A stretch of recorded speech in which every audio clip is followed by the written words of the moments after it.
Well, some Hoosiers are opposing a new Google data center planned for Indiana. If approved, some wonder what happens next. For a look at the path forward for both our local community and the industry as a whole, we welcome in Wish TV contributor Emil Ekiyor. Great to have you here. Thank you for having me. First, Emil, remind us of the proposed data center. Where is it going to be potentially located, and what's the cost? So Franklin Township is proposing building a data center in Franklin Township to just help meet our energy needs, right? So many people are using AI, so many people are using the tool, and to utilize it, and we need more energy. So the data centers help house all the information and all the little things we see happening with our digital world, but it takes a lot of energy for it to be utilized. So the people of Franklin Central are saying, look, the data center uses a lot of water. We have well water. We don't want that depleted. The data centers use a lot of electricity. We don't want our electricity bills going up. The data centers make noise sometimes because of the generators. We don't want that noise in our neighborhoods. So the people of Franklin Township are saying, we don't want all of this here. But as a state, we're saying to be competitive, for our people to have the energy they need so they can use the tools, the AI tools they want to use, we need to build data centers.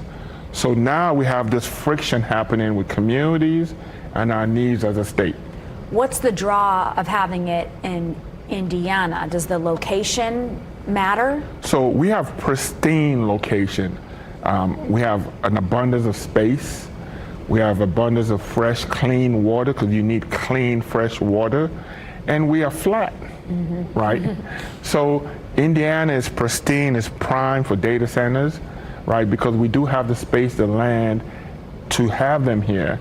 And it makes us more competitive as a state if we build data centers. If we invest in data centers today and do it in a responsible and right way, it puts us right above other states in the Midwest, right? So as a state, I understand why the state is pushing, why regions are pushing to have it, because it does make us more competitive, but I also understand why communities are fighting against it. Now, with such public display of opposition, where do we go from here? So I think this is actually a really good thing, because this is the way things are supposed to play out, right? Communities have a voice. When you have a community that's together, you can come together, a community, express your feelings to the government, to the state, to say, look, we don't want this. And the state is obligated to listen to the people. So that's the way things are supposed to work out, right? Where your community comes together and voices their opinion to say, look, we don't want this here. And the state can say, okay, even though you don't want it, we're still going to put it there, right? Because then everybody gets voted out. So it's really the right way. I love seeing the way this has happened, where it's been done in a true democratic fashion, where you come to a public hearing, you're allowed to voice your opinion, people listen to what's been said, and now the city council has stepped in and said, look, we're not going to approve this. What's the timetable? When is the next meeting, and when they hope to have a data center approved or not? The people of Franklin Township are like, we don't want this, right? The state has to help convince them of how this is not going to cause the depletion of your water, how this is not going to raise your electricity bill, how the noise is not going to be bad for you and your community.